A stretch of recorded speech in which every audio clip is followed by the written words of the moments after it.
Julian, thank you very much for joining me here in Johannesburg today. It's a real pleasure to have you on the program. It's a pleasure to be here. I want to start out, you're one of South Africa's preeminent experts on gold. Can you give me a macro perspective on what's been going on in the gold market here globally and as well as what's happening in South Africa? Well, if we go back to 1971, when Nixon closed the gold window, at that time South Africa was producing 1,000 tons of gold a year. It's now down to approximately 180 tons a year.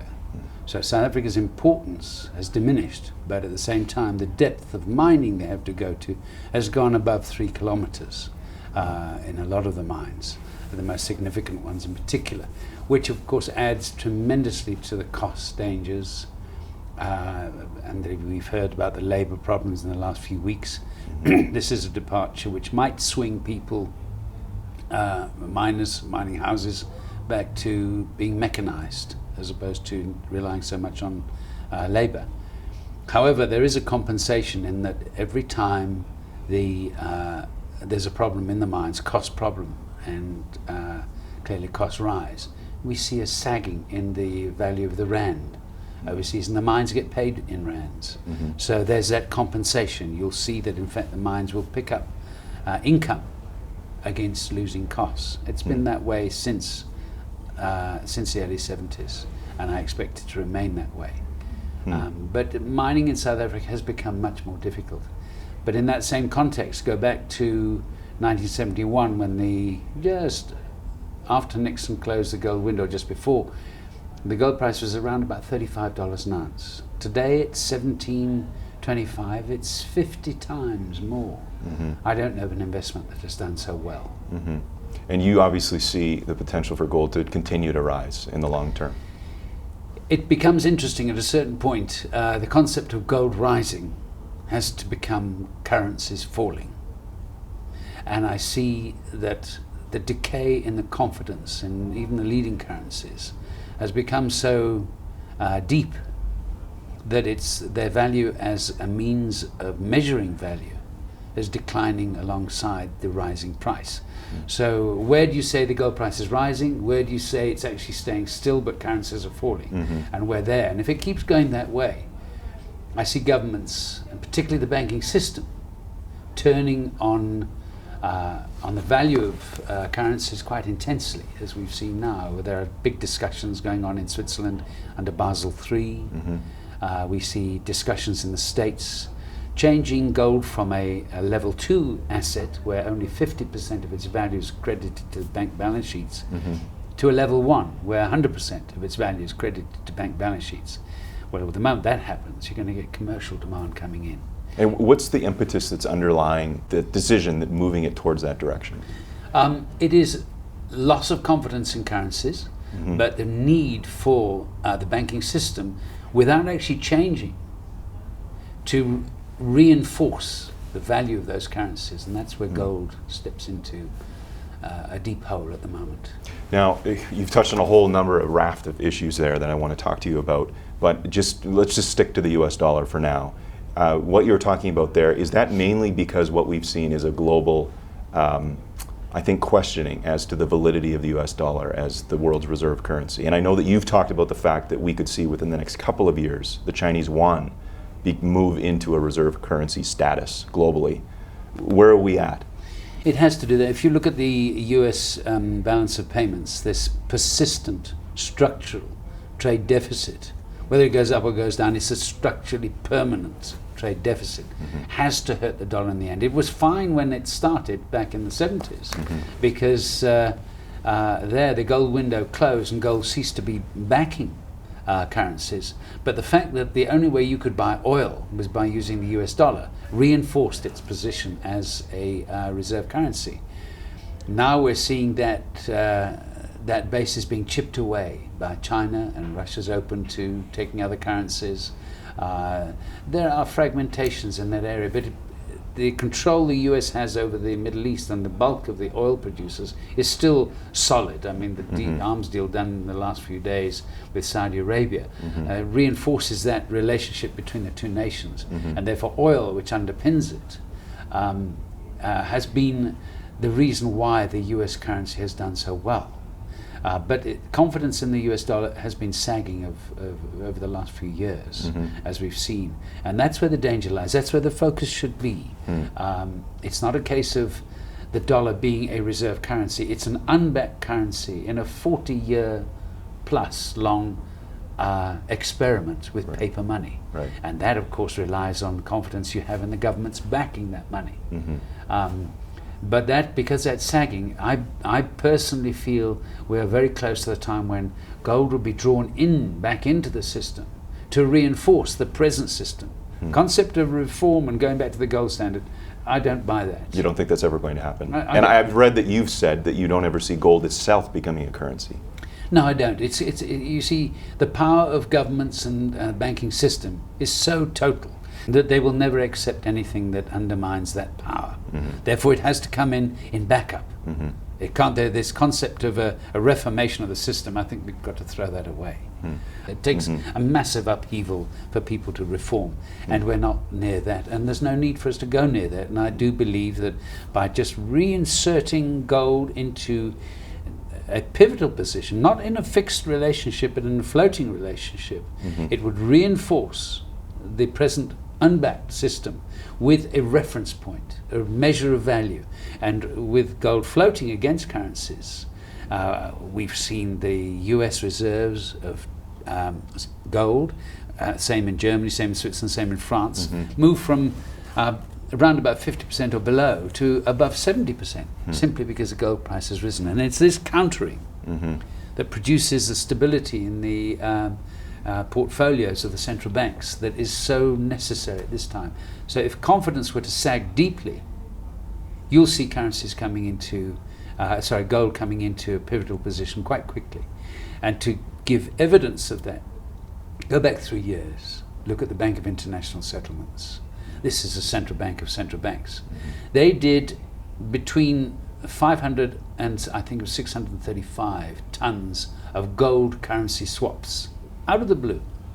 This barbarous relic suddenly being used by the central bank of central bank. And in what context? They won't disclose the precise details, but it was very clear. It was used in backup for currency deals between the weaker nations and stronger nations.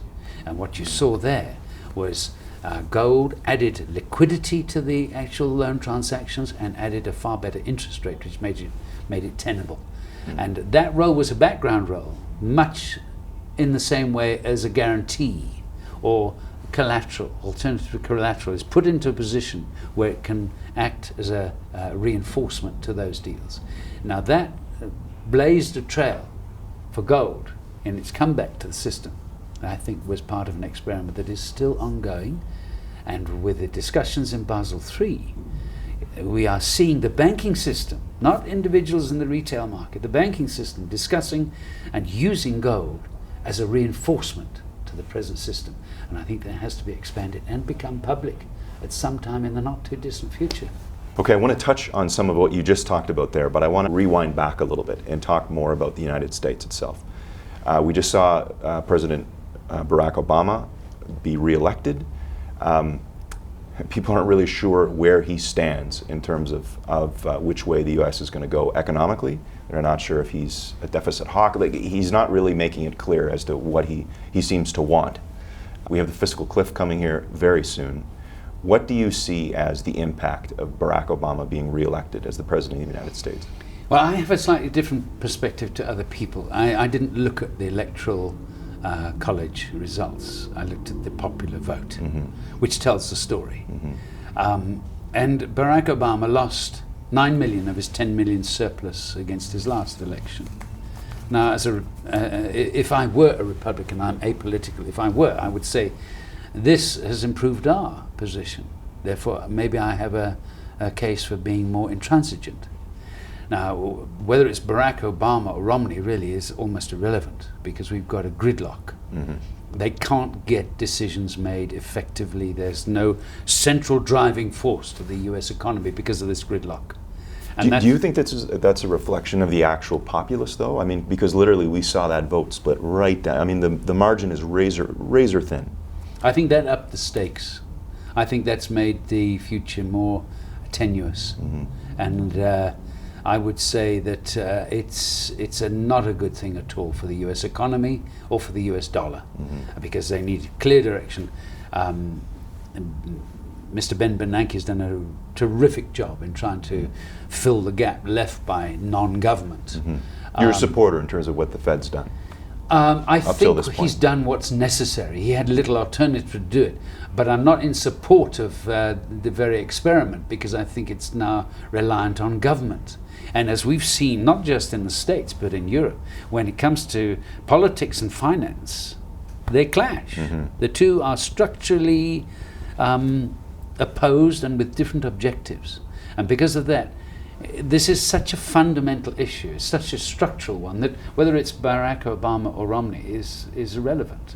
We are facing a structural problem in terms of the dollar. And unfortunately, when you have to weigh politics against finance, politics has to dominate, which is bad news. You wrote something very recently. You talked about the fact that central bankers are trying to deal with the problems that we have, and they're left with fewer tools in their toolbox because governments aren't stepping up to the plate and doing what's necessary on their side. What is necessary on their side? Well, there's an even deeper problem. When the crisis first broke, I wrote that for it to change, we have to see the consumer seeing his house price rise. We have to see him feeling confident about his job, and as a result of those two, feel free to spend. 70% of the US economy is reliant on its retail section, and there's no getting away from that. There's no switching to anything else. It would take a major crisis to switch away from it. So they have to get that right. With the gridlock, they can't. Mr. Ben Bernanke's doing what the accountant, as it were, does in the business, but the owner of the business isn't doing his job. And until that happens, it's not going to change. So in other words, what I'm saying is, whether it's Democratic side or the Republican side, one has to dominate to the point where they can act as true government again. So you're saying we need to see leadership, and we're not seeing leadership. The system prevents it. It's the system, the gridlock is preventing it. It doesn't matter how good the leaders are. They're locked into an ineffective position, and that must change. Do you not feel, this is a question for you, because I take a look at what's happening out there, and it doesn't look like we have a leader spelling out a clear path to where we need to go, and nobody's laying out that clear path because there's political risk in doing that.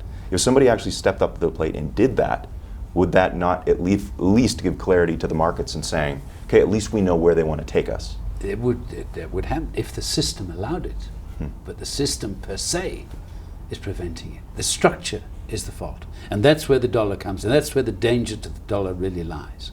The best news for the dollar has been this fracking of oil, because the concept of America being self-sufficient will change that trade balance.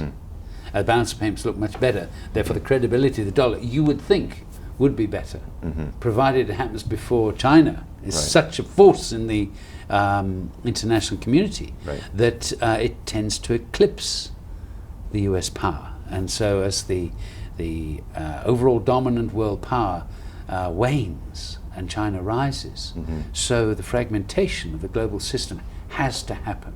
And I put it to you this way: if now China said all trade worldwide will be in the countries of the people we deal with, or the yuan, where would the dollar be? There'd be such an excess. So the dangers facing the dollar and the currency system per se, the 40-year experiment, have been growing by the day. How close do you think we are from that actually potentially happening? To the Chinese actually saying this is the way it's going to be? It's a bit like driving a car where you know there are faulty systems. When's the accident going to happen? It could be caused by a small thing. It could be caused by something large. But where something is going to happen. But to put a time frame on it, very difficult. I would say in the near future, not the medium term. Look, I think there's a general consensus that China is rising and that they are there to compete with the United States. And I mean, we've seen the U.S. shift their military power from, the Atlantic and Europe, and now President Obama has moved it into the Pacific, and the Chinese view that as a potential threat, but the U.S. is trying to contain them. All of this said, China also has a lot of structural and systemic problems within their country, and that there are some analysts that say China has to deal with so many internal problems. They're not going to be able to worry about dominating the world quite yet. What's your take on that? Because I know you're plugged into what's going on in China. Absolutely right. You know, if the new leaders step into a place where they've got to govern 1.3 billion people, bear in mind the Eurozone is 400 million and the States is 300 million, that's half of what they've got to deal with. They've got to bring growth to such a point that the bulk of the country are benefiting, and those who remain in the country are getting a better income because of the demand for their products. So they have to lift the whole economy. They can't afford to worry about outside issues. So my focal point is, at what point will China become internally self-sufficient? The moment they hit that point, and they don't have to rely on exports per se, then that's trouble for the West. I mean, we're talking, people say, but American incomes are dropping, Chinese incomes are rising, it's going to balance out, and the yuan is going to... Not so. China will not let its yuan rise. Why throw no away matter an what? advantage? No matter what, it's not in the interests of China. Right. And they're totally focused on that, not on the interests of the West. And they're trying to replicate what the West has been doing. So there's no sudden demand for products from the West. That is so at the moment, but they're trying to get away from that, become internally self-reliant, provide an export base. So the structure of world power is changing, whether it be from oil fracking to allow Europe and America to regenerate, as it were, old reserves, or whether it be the self-sufficiency in China. The risks to the world economy are rising all the time. And I look at it from a gold perspective. I have no interest in siding with one. Sure. I just want to extrapolate what the results You're an will economist, be. right? And I see gold taking a very critical role because of what it did with the BIS. It will do in international politics. It will add the liquidity. It'll take some of the risks away. It'll make it more tenable for the future to stay with the present system. Over the last several years, China has been the world's #1 producer of gold. How has that impacted the gold market? Hong Kong is going to be the world's financial center in a relatively short time. Singapore is going to follow it, and London is going to wane. I personally see a time when we will have two sets of gold fixings, the ones in London and the ones in either Shanghai or Hong Kong. And it'll be a 24-hour market. But China will be the hub of the gold world through production and through demand. If you take that 1.4 million people, the pattern of saving of the Chinese is to put 40% of their income into savings, of which, of the total 100%, 7% goes into gold. Now that's a function of getting more wealth. It's not an investment decision per se, because that's their nature. And if that pattern continues, and you'll see retail demand in China dominating, but more than that, look at their reserves. We hear this story that, oh well, China hasn't published its reserves. What they do is they buy gold through an agency. Every 5 years, that agency hands the gold to the government, and the government publishes what they bought. Now, the last time they did that was... Why the wait of every 5 years? What's behind that? I don't know. Whether it ties into the Chinese plan, their 5-year plans, or what, I'm not sure. But they are inscrutable. And I think that because of that, they'll keep up that pattern. But if you look at the last time they published their results, or their reserves, it jumped 600 tons from 454. That was an accumulation of the previous 5 years, and that pretty well matches growth of production in China. If you now extrapolate the next 5 years, add China's production to that, suddenly it makes sense for China to buy its own production and not on the international market. Better for the price, better for stability, and more discreet. And nevertheless, their retail side is buying gold in the international market, as we've seen through the licensing of the different international banks. Those international banks are now spreading the gold trade throughout China, particularly to the west, so that the number of cities that have gold retail outlets is growing. And if you look at the number of cities in China, over 1 million people, the figures are that at the moment there's 100. By 2020 there'll be 220 cities with over 1 million. Now this is the concept of potential growth. By that time, the middle class of China will equal the size of America's population. So it would be foolish to underestimate the impact of that. Absolutely. Now, how much of that growth in terms of the retail gold trade in China is being driven by the fact that the average Chinese citizen is looking around him or her and seeing a political situation that's a little bit unsettling? How much is that? Because so much of, I mean, maybe this is actually brings the question down even a couple of more points, is that what actually drives a retail investor to buy gold, other than it's a hedge? I would say that the Chinese way of thinking is more similar to the Indian way of thinking. They buy gold for financial security. They've just come out of poverty.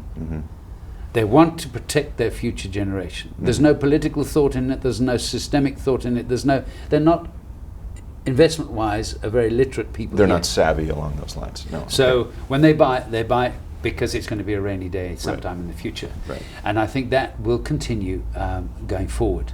The point at which they become as savvy as the American investor, I think, is a long way off. And the shape of the market there is catching up, and we keep our eyes on Shanghai, we keep it on Hong Kong, but follow it west. Follow the bank's retail behavior. Follow the yuan and its path towards this reserve currency, and I believe at some time it's going to be a quick switch to it being a reserve currency used in trade. They've been working for 2 years with various agreements with different countries, Japan, China, Russia, whereby they internalize the swaps. They've done it with Australia. Right. So they're building up the experience needed for it to go global. Right. When they're ready, they just did that with Japan, I think, not that long ago as well. They did. Right. And this is education. Rather like the US, their movies are shown in a small town before they go countrywide. So they're doing the same with the yuan. So I want you to speculate a little bit. When that happens, what will the US response be?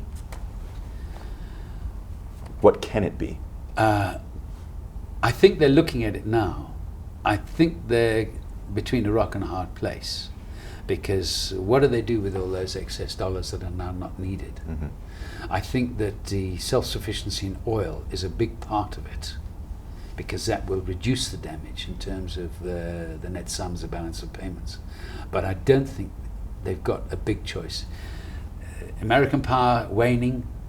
What happened to the British Empire when its power waned? Well, we saw in Britain it turned to exchange control in 1971, and the dollar premium, which was quite a traumatic phase for Britain, from which Britain has never recovered. It's always now, it's a minor friend of America, but it's no longer a significant friend. It's financial center, yes, but Britain as a political nation is a little place.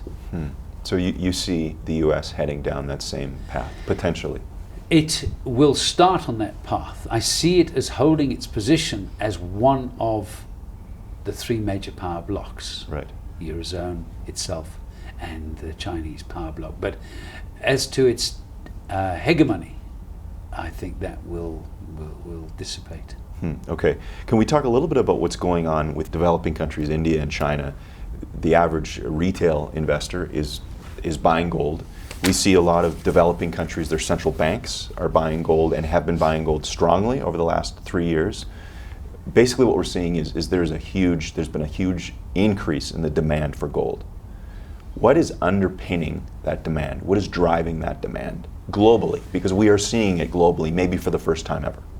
I would put it 2 words: new wealth. Emerging country, new wealth, diversifying reserves, new wealthy, out of poverty people, India, China. This is where the bulk, this is the current of demand. It's always difficult to tell an American audience about this because they're so used to their derivative markets, their futures, the COMEX and so on, which is not physical in the main. COMEX, 5% of their turnover is physical. The balance is paper. But the current drive in the gold market comes from central banks, emerging in particular, and from the newly wealthy. And that will persist so long as that trend continues. If we look at the Western demand has an amazing position now. It's that marginal amount that can push prices tremendously high, or could pull them back. It's a swing vote, as it were. And I think that they will continue to have that position because of the sophistication of the markets. Until Shanghai and Hong Kong come into the picture strongly, the West holds sway over day-to-day prices. But the West is rather like the surf and the waves on the seashore. We measure going in and going out and how high the surf is, but the current is something completely different. Now, I want to move over and talk a little bit about the confiscation of gold, because I know that you're involved in a project that has to do with that right now. First of all, let's just talk about the idea of governments walking in and confiscating gold. Is that really possible in today's day and age? Yes, and people look back to the parallel in 1933 when America confiscated gold from its citizens, leaving them with small amounts and leaving them with rare coins, but against penalties, huge penalties at the time, $10,000, which today, I mean, what would that be, $1 million? They had to hand over their gold to the government. And at that time,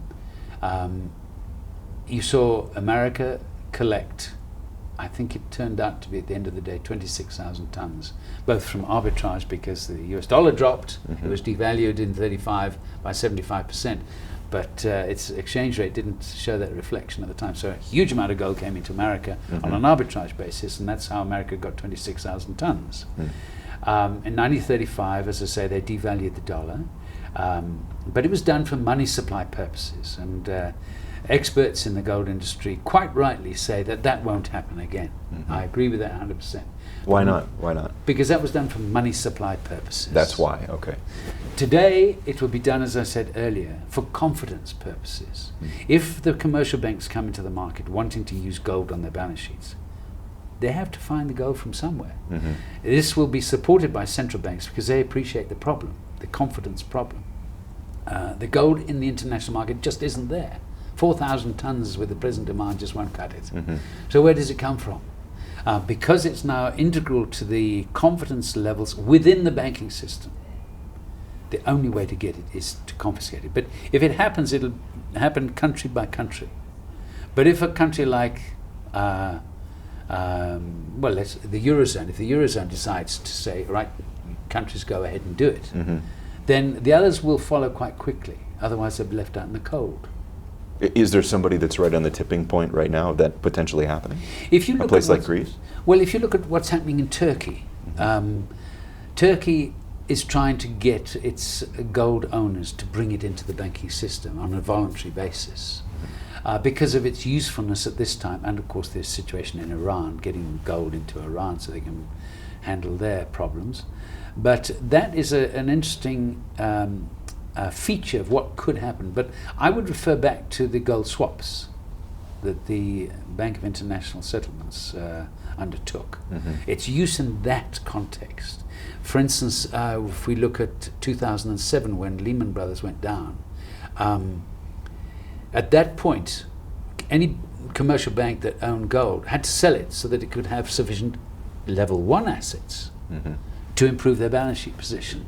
Take that away and leave gold there as a level 1. There's no selling of gold. Therefore, gold at 2007 dropped back from $1,200 to $1,000 and then proceeded to move up to $1,900, where the other markets stayed down and have struggled to get back on their feet. That's the function of gold in a confidence role.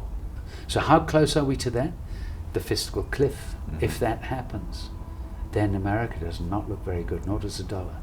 The Eurozone, we expect Greece to leave the Eurozone within a year. Is that what you think? That's what I think, yes. You believe that will happen? Yeah, they've got no money left. They can't pay back the loans they've got. At some point, the Eurozone either has to accept them as a passenger or say, sorry, got to stick to the rules. Does the Eurozone continue if Greece leaves? Yes, and I think the Euro gets stronger, simply because the weakness has been cut away. Right. But again, we come back to the confidence factor. That's going to be the most telling point. We can't look at an example of, well, this country is going to move to that at that point. It's a case of at what point does it become necessary to preempt a collapsing confidence? It won't wait till confidence collapses. Sure. It has to preempt it to make sure there's an ongoing system. What will that actually look like? Well, it will be something like the fiscal cliff, causing the dollar the dollar and the euro to fall, or for an internal situation where the loss of confidence and the measure of value that the currency is supposed to supply just becomes unreliable. So it's an intangible, because the dollar and the euro will fall down together as they've been doing. If you look at the exchange rate, that'll give you a false picture. It's a point at which the banks say, we now have a similar crisis to 2007. We need gold, and we need to go public on gold being here. Which country first jumps into the fray with the confiscation? Impossible to say. But once it starts, it'll be a domino effect, I believe. Okay, so let's just say it starts. I know that you have begun something to potentially protect people along those lines. Yes, we've set up a pair of structures which is designed to allow people to continue to own their gold beneficially and to have the right to sell it at any time, but not be vulnerable to attack at home. After all, let's be quite frank, if you own your gold in Switzerland and it's in your name and you live in the States, it doesn't take a great deal for your monetary authorities to knock on your door and say, bring it back, please. And if you fail to do so, we'll levy the fine against you, which negates the whole purpose of holding it overseas. Right. You must have a structure where you can't repatriate it. And but you can say to the government, I'm doing my best to obey you. And they'll say, well, what alternative do we have? Because you can say, I can sell it. But they don't need money. After all, they can print as much as they like. They want the gold. And that's why we framed this structure to cope with that. So how does it work? Well, you either transfer the gold you already own into the company, or you buy gold through that company, and we then hold it on your behalf. This is a company based in the US? No, there's a company based in London, and there's a company based in Switzerland which acts as the guardian of that gold. So the London company is not vulnerable to the Bank of England attacking them, but the control lies with the Swiss company. And as we all know, Switzerland has been a haven for over 300 years. I have to say, if Switzerland decides to confiscate everybody's gold, well, the game's over for most people anyway. But we believe this will provide that protection to investors that is necessary to protect them against their own governments at home. And it's at-home factor that's the important one, not where the gold's held. And hopefully we will be able to provide a service that will make the investor feel safe and continue to own his own gold. And if there should be a spike as there was in 1933, when it was first confiscated, to 1935, when the dollar was devalued by 75%, then investors will benefit. And it'll be their decision whether to sell or not the government's. So just so I'm clear now, I just want to make sure I understand this. So the gold, if physically, is being held in Switzerland? In a private vault, unleveraged, allocated, yes. And so the United States authorities, folks in the UK, no one can go in there and try to get that, given the structures that you have put up around that? Yes, jurisdiction is dominant everywhere. I've had experience with different systems, whether it's UK or African systems, South Africa in particular. Jurisdiction stops at the border. And I mean, you obviously know that, I mean, the US has been chasing, the Swiss, and they've been, and they have got a long list of Americans with assets in Swiss banks. And some of the banks seem to be playing ball with the Americans. Absolutely, and they did it in the way that I would have expected them to. They attacked the banks in America. So UBS was attacked in America, not in Switzerland. And to save the Swiss banking license in America, UBS in Switzerland cooperated. That's why we've put our structure outside the banking system, because the banks are reliant on governments for their licenses. So that's no place to keep your gold. In terms of effectiveness of jurisdiction, UBS was asked for 45,000 names. They gave up 4,500, I believe it was. The balance were not given up. And that's the soundness of Switzerland. But jurisdiction, and I emphasize this, jurisdiction is dominant. Capital controls, exchange controls can only work within those borders. Outside the borders, they're not law. They cannot be enforced without the agreement of some other jurisdiction, which is unlikely to happen. Okay, so the entity that you have in Switzerland, is it your own bank that you've set up there? No, it's not a bank. It's a structure. It's a Swiss company whose job is to protect the beneficial owners' rights to continue to have that gold in that place. And we put it there. It's called the Ultimate Gold Trust. We've put it there so that it's under Swiss jurisdiction with Swiss directors, and there's no outside influence that can come and put pressure on. But the gold will be bought through the UK company, and that's Stockbridge Management Alliance Limited, stockbridgemgnt.com. And they will hold the gold and do all the admin and do all the advertising. The Swiss remains a quiet, solid rock of a company that doesn't advertise, just has a role to play when push comes to shove. And clearly you think that push coming to shove could be a lot sooner than we think. Well, they're talking about gold becoming a level 1 asset in Europe and in America. We're just about there. I would hate to put a date on it, whether next year or the year after. Impossible to say, but one thing I can say is when it happens, it'll happen over the weekend. It'll be too late to do anything about it. Okay, I want to end off this interview talking about the state of South Africa. I know that's how we began the interview. We have particularly seen what has happened at Marikana and the strife that's been going on with striking miners. There seems to be real chaos, frankly, going on in South Africa in terms of what's going on in the mining sector. And The Economist here just a few weeks ago published a front page article that basically lamented the fact of the state of South Africa's economy, and that, literally said that this country is in decline. You live here, you work here. Where is South Africa at? Taking a holistic look at it from a mining point of view, but also politically, where is South Africa at? The joy of South Africa is that it is so diverse. People, industries, but it has always relied at the end of the day on its mining. Its wine's very good, and it's a huge export. Agriculture, but mining has been the thing that has driven overseas people on South Africa. Extraordinarily, the mining is sold in dollars. The mining product is sold in dollars, but it has to be switched to rands before the miners themselves get hold of it, before the mining companies get hold of it. And what's happened of late, there's been this arrangement between the unions, the National Union of Mine Workers, COSATU, etc., which has become very formalized.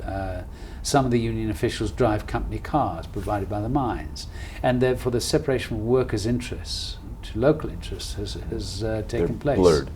And it has blurred, yes. And when we look at the Marikana incident, it was a young, aggressive union that stepped into the fray, made outrageous demands, and they went on the warpath. The violence started. Unfortunately, it's something that's quite common in South Africa. I'm afraid there are different standards to Europe and America on that front. There were 2 policemen who were hacked to death by the striking miners.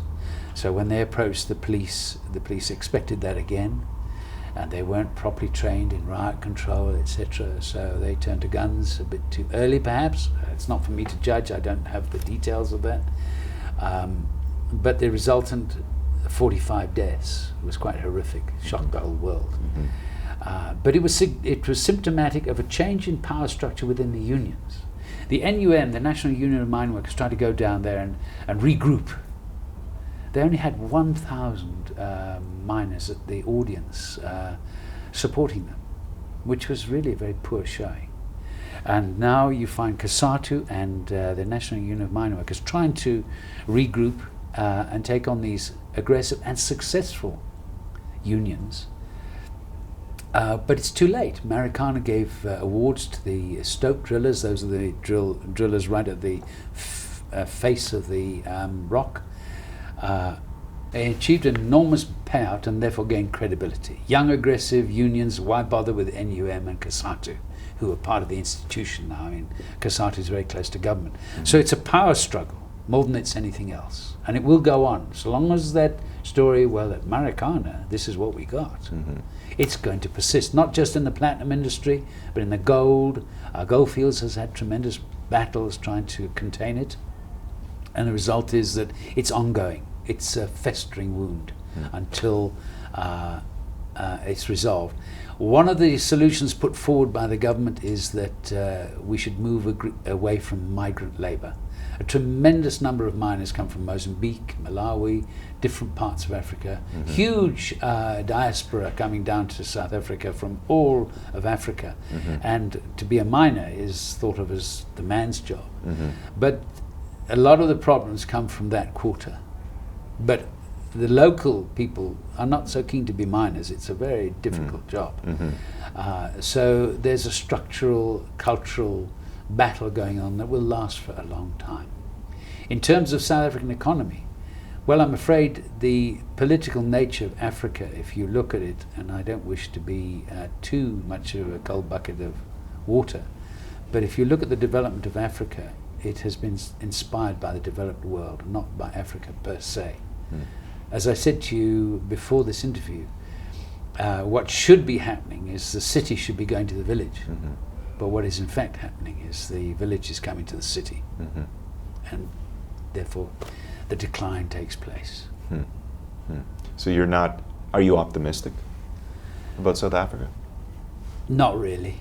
No, it is moving back to the rest of Africa slowly, but it is the pathway into Africa. So the link between the developed world and Africa comes through South Africa, and that will persist. And therefore, where the first world meets the third world, you'll see it keep going, and South Africa will stay the wealthiest of the countries in Africa.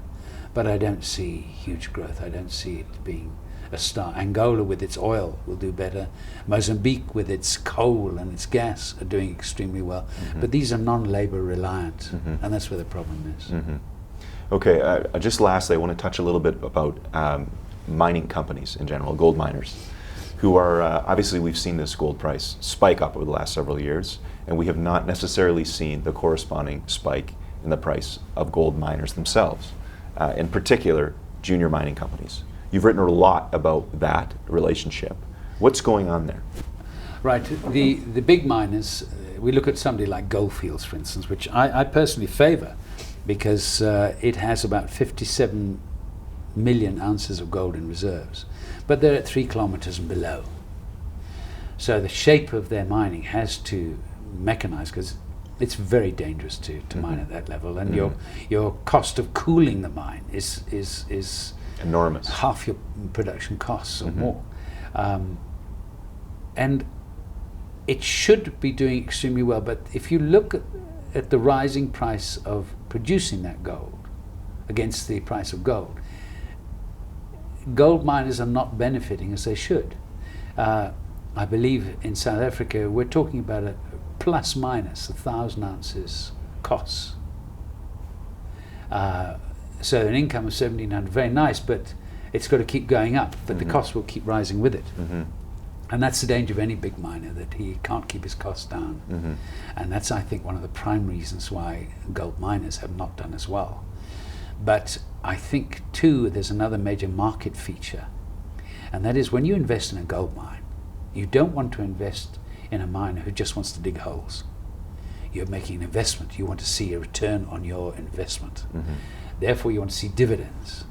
If you don't see dividends, the days when you could just look at a rosy future and say capital values will rise, they went in 2007. We're now talking about people earning their keep. And miners have to realize, mining companies have to realize that they have to pay out. There are quite a few miners, both in the silver sector and in the gold sector, where they have linked their profits to dividends, and they've made it rigid. Now that is a good investment, because you can gauge your return on your investment. And it's that link between return on investment and profits that are critical, and that gives meaning to things like costs. But the concept of just digging holes and extending life without rewarding shareholders, I think that's the prime reason why share prices haven't risen. Where a miner has linked his dividend to profits, those miners are performing very nicely indeed. And any junior miner that decides to follow that route and reward shareholders, he'll get investment, he'll get backing all the way through, even though he has to change his shape.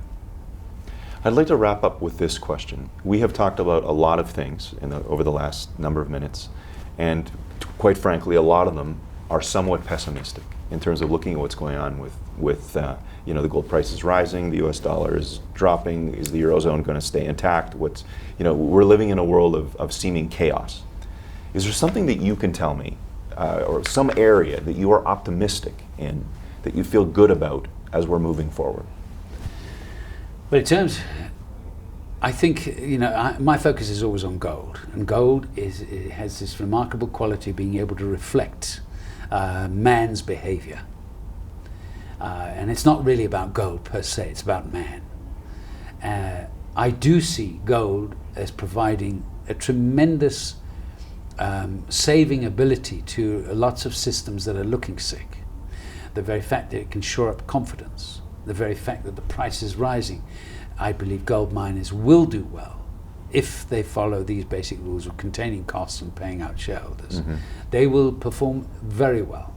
I'm very positive about that. I'm very positive about the gold price itself. I see that as moving to a point where anybody who can retain it in his hands will have an investment that has performed as well in the last 50 years as it will in the foreseeable future. Mm-hmm. So I'm very optimistic about that.